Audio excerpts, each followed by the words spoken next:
میں پارے میں بہت سے واقعات ہیں، جیسے سکندر ذوالقرنین کا، یہ ایک بار میں شاید بتا بھی چکا ہوں آپ لوگوں کو، سکندر ذوالقرنین کا کہ جس نے یاجوج ماجوج کے لیے ایک دیوار کھڑی کر دی، وہ ذکر بھی 16ویں پارے میں ہے۔ اس نے جو ہے ایک دیوار بنائی جو آج بھی بنی ہوئی ہے۔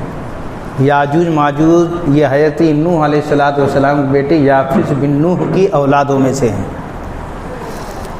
دوسرے پارے کی دوسرے رکوع کی آیت کریمہ وَيَسْأَلُونَكَ عَنِ ذِي الْقَرْنَيْنِ قُلْ سَأَتْلُو عَلَيْكُم مِّنْهُ ذِكْرًا، یہ پورا رکوع جو ہے اس میں یہ بتایا کہ سکندر ذوالقرنین نے ایک دیوار بنائی، لوہا پگھلایا، شیشہ پگھلایا، پھر پرت لگایا، اس طریقے سے ایک دیوار کھڑی کی ہے، اور یاجوج ماجوج اس طرف ہیں، دیوار کے اس طرف، اور وہ روز چاٹتے ہیں۔ کیا کرتے ہیں؟ دیوار کو روز چاٹتے ہیں۔ جب ختم ہونے کو آتی ہے تب تک شام ہو جاتی ہے، پھر وہ واپس لوٹ جاتے ہیں، مگر وہ کبھی انشاءاللہ نہیں کہتے۔ کیا نہیں کہتے؟ وہ قیامت سے پہلے، قیامت جو ایک نشانی ہے، قیامت آنے سے پہلے وہ دیوار چاٹیں گے، اور شام کو جب ہوگی شام تب وہ کہیں گے انشاءاللہ اب اسے کل چاٹیں گے۔ جب وہ انشاءاللہ کہہ دیں گے تو دیوار انہیں دوسرے دن وہیں پر ملے گی جہاں پر چھوڑے ہوں گے۔ سمجھے؟ وہ قوم ہے، یاجوج ماجوج وہ قوم ہے کہ سارے سمندروں کا پانی پی جائے گی، ساتوں سمندر کا پانی پی جائے گی، ندی نالے ہر جگہ کا پانی پی جائے گی، پیڑ پودے ساری چیزیں انسانوں کو کھا جائے گی، 5-7 سمندر کا پانی پینے کے بعد وہ قوم جو ہے پیاسی رہے گی۔ کیا رہے گی؟ پیاسی رہے گی۔ وہ ذکر بھی اسی میں ہے، حضرت مریم کا بھی اس میں ذکر ہے۔ لیکن میں یہ دونوں واقعات نہ بتا کر کے جو ہمارے دماغوں کو جھنجھوڑ دے وہ آیت کی بات کروں گا۔ آیت کیا ہے؟ منہا خلقناکم وفیہا نعیدکم ومنہا نخرجکم تارۃ اخری۔ پہلی بات تو یہ، اس آیت کو یہ سمجھ لیجئے کہ ہم لوگ جنازے میں شریک ہوتے ہیں کہ نہیں ہوتے؟ بہت سے کم لوگ ہیں جو یہ جانتے ہیں کہ ہمیں مٹی کیسے ڈالنا چاہیے۔ میں نے جنازے میں میت میں جاتا ہوں، میں نے اپنی آنکھوں سے بہت سی ایسی غلطیاں دیکھتا ہوں مگر دل کڑ کے رہ جاتا ہے۔ پہلی بات تو یہ، ہمارے محلے میں جو قبر پہ جو کام کرتے ہیں وہ لوگ خاص کر کے سنیں کہ ہم وہ جو لوچے بناتے ہیں نا تو کتنی تیز تیز سے ہم پٹک کے مارتے ہیں، یہ کبھی ہرگز نہیں کرنا، اس لیے کہ حکم یہ ہے شریعت کا کہ جنازے کو کاندھوں پہ لے کر کے ایسے جاؤ کوئی اسے حال تک نہ لگے، اسے جھٹکا تک نہ لگے، اور قبر میں ایسے اتارو اسے کوئی تکلیف نہ ہونے پائے، اور تم تختے رکھنے کے بعد دھڑام سے مارتے ہو تو اسے کتنی تکلیف ہوگی۔ یہ کام ہر کوئی بند کر دے، جو خاص کر قبر پہ جو کام کرتے ہیں وہ لوگ خاص طور سے اس بات کو سمجھ لیں۔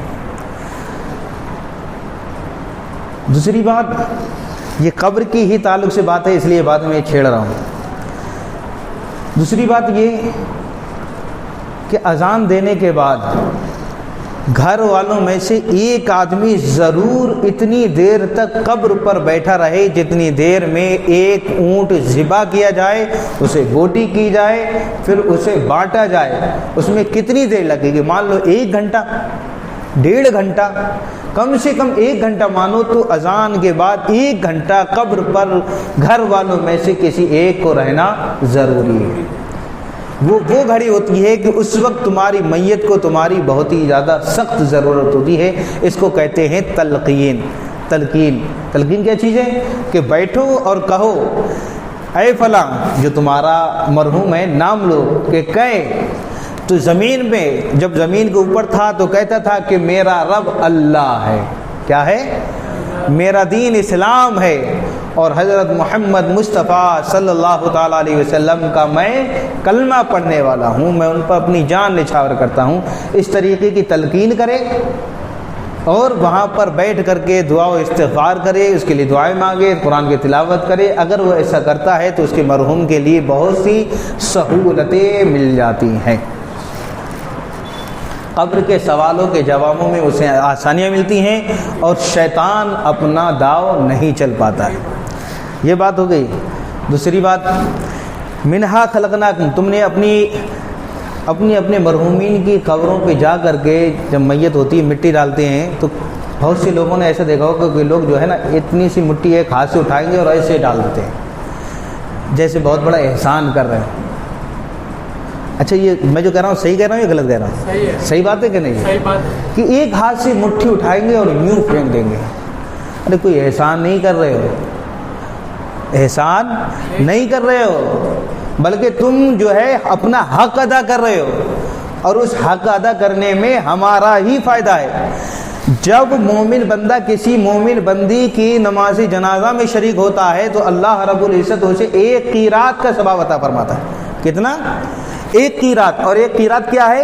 ایک احد پہاڑ کے برابر ثواب عطا فرماتا ہے، ایک احد کے پہاڑ۔ اور جب اس کے دفن میں بھی شریک رہتا ہے، دفن ہونے کے بعد جب واپس ہوتا ہے تو اللہ اسے 2 قیرات کا ثواب عطا فرماتا ہے، یعنی 2 احد کے برابر اسے ثواب عطا فرماتا ہے۔ تو کیا منہا خلقناکم، ہم جب مٹی ڈالیں تو پہلی یوں لو، یوں اس طریقے سے مٹھی لو، بھیڑ ہو تو آرام سے دو، جیسے میسر ہو وقت لے کر کے مٹی دو۔ اس ہاتھ، دونوں ہاتھوں سے اس طریقے سے مٹی عزت کے ساتھ لو اور عزت کے ساتھ قبر پر مٹی ڈالو۔ جب پہلی بار مٹی ڈالو اس طریقے سے تو پڑھو تم منہا خلقناکم، کیا پڑھو؟ اب اس کا ترجمہ بھی سیکھ لو آج۔ منہا خلقناکم، ہم نے زمین ہی سے تمہیں بنایا، ہم نے زمین ہی سے تمہیں بنایا۔ تو زمین ہی سے بنایا، یہ جو ہے کہنے کو تمہیں زمین سے ہی پیدا کیا ہے۔ کس سے پیدا کیا ہے؟ ظاہر سی بات ہے کہ اللہ نے ابن حیات آدم کو مٹی سے بنایا، اور ہم سب آدم علیہ السلام کی اولاد ہیں، صحیح ہے کہ نہیں؟ تو اللہ نے ہمیں مٹی سے ہی پیدا کیا ہے۔ جب پہلی مٹی ڈالو تو کتنا پڑھنا ہے؟ منہا خلقناکم، اتنا ہی بس۔ وفیہا نعیدکم، اور اسی میں تمہیں پھر لے جائیں گے، اور اسی میں تمہیں پھر لے جائیں گے۔ اب دیکھیں یہاں پر وفیہا نعیدکم، دوسری بار مٹی لو تو پھر اس طریقے سے ہی، اور اتنا پڑھو، پہلے میں منہا خلقناکم، دوسری بار میں کتنا؟ وفیہا نعیدکم، اور اسی میں تمہیں پھر لے جائیں گے۔ اب دیکھیے قرآن کا وعدہ، رب کا وعدہ کیسے ہو رہا ہے؟ تمہیں مٹی سے پیدا کر دیا، اب تمہیں پھر مٹی میں ہی پہنچا دیا۔ اب ایک عربی میں مقولہ ہے، کل شیء یرجع الی اصلہ، ہر شے اپنی اصل کی طرف لوٹتی ہے۔ اور یہ بھی ہے کہ جو انسان جس جگہ کی مٹی سے پیدا ہوتا ہے وہ اسی جگہ دفن ہوتا ہے، اسی جگہ دفن ہوتا ہے۔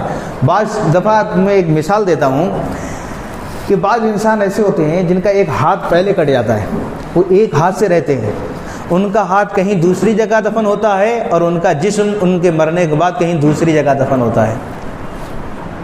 نہیں سمجھے؟ ایسا بھی ہوتا ہے، مگر انسان جس مٹی سے بنا ہوتا ہے وہاں وہ اسی کا دفن اسی جگہ ہوتا ہے۔ اب تیسری بار کیا پڑھنا ہے؟ وَمِنْهَا نُخْرِجُكُمْ تَارَةً أُخْرَىٰ، اور اسی سے تمہیں دوبارہ نکالیں گے۔ تیسری بار تمہیں کیا پڑھنا ہے؟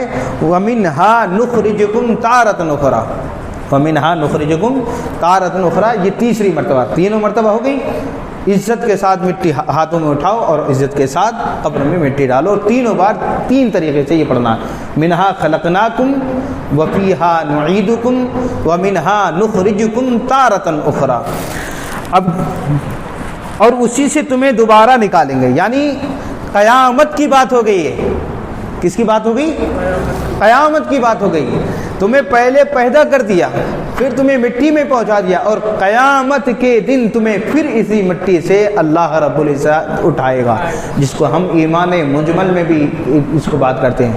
آمنت باللہ وملائکتہ وکتبہ ورسولہ والیوم الآخر والقدر خیر وشر من اللہ تعالی والبعث بعد الموت، والبعث، اور میں ایمان رکھتا ہوں مرنے کے بعد اٹھنے پر۔ اور سورہ انفطار کو پڑھو تو کیا ہے؟ اذا السماء انفطرت واذا الكواكب انتثرت واذا البحار فجرت واذا القبور بعثرت واذا القبور بعثرت. جب وہ اپنی قبریں میں سے نکلیں گے، قبریں کھل جائیں گی، وہ نکلیں گے، تو یہ ہم تمہیں دوبارہ اسی مٹی سے نکالیں گے. ہماری حیثیت یہ ہے کہ ہم مٹی سے پیدا ہوئے اور مٹی میں چلے جائیں گے، پھر ہمیں اللہ رب العزت مٹی سے دوبارہ پیدا کرے گا، دوبارہ اٹھائے گا. اب یہ اٹھنے کے بعد کے جو معاملات ہیں اللہ رب العزت اس کی ہمارے لیے آسانیاں پیدا فرمائے. قبر کے منازل میں بھی ہمیں آسانیاں پیدا فرمائے اور اس کے بعد کی بھی آسانیاں پیدا فرمائے. یہاں پر ایک بات کہہ دیتا ہوں جو 22ویں پارے میں آگے چل کے بات آئے گی. تحیتہم یوم یلقونہ سلام، تحیتہم یوم یلقونہ سلام. اس آیت کی تفسیر میں یوں کہتے ہیں کہ مومنین کے لیے، دیکھیے مومنین کی کیا شان ہے. ہم جو ہیں نا ایمان والے ہیں، ہمیں اپنی تقدیر پر ناز کرنا چاہیے. ایک تو یہ کہ اگر چاہے ہماری قسمتیں اتنی تیز نہ ہوں کہ ہم جیتی جاگتی دنیا میں سرکار کی رخ زیبا کی زیارت کر سکیں یا نہ کر سکیں جو الگ بات ہے، مگر موت ہمارے لیے اتنا اچھا بہترین ذریعہ ہے کہ قبر میں پہنچنے کے بعد ہمیں سب سے پہلے سرکار کی زیارت کرائی جاتی ہے. سب سے پہلی بات یہ ہو گئی. اب جب ہمیں قبر سے اللہ رب العزت اٹھائے گا بھی تو فرشتوں کی جماعت کو بھیجے گا. تحیتہم یوم یلقونہ سلام، اور ان کے ملنے کے وقت کی ایک دعا ہے جسے سلام کہتے ہیں. جب مومنین اپنی قبروں سے نکلیں گے، فرشتے ان سے ملاقات کریں گے، تو مومنین کی اور فرشتوں کی ملاقات کی وقت کی جو دعا ہے وہ سلام ہے. کیا ہے؟ سلام ہے. قبر کے اٹھنے کے بعد بھی مومنین کو سلامتی دی جائے گی. کیا دی جائے گی؟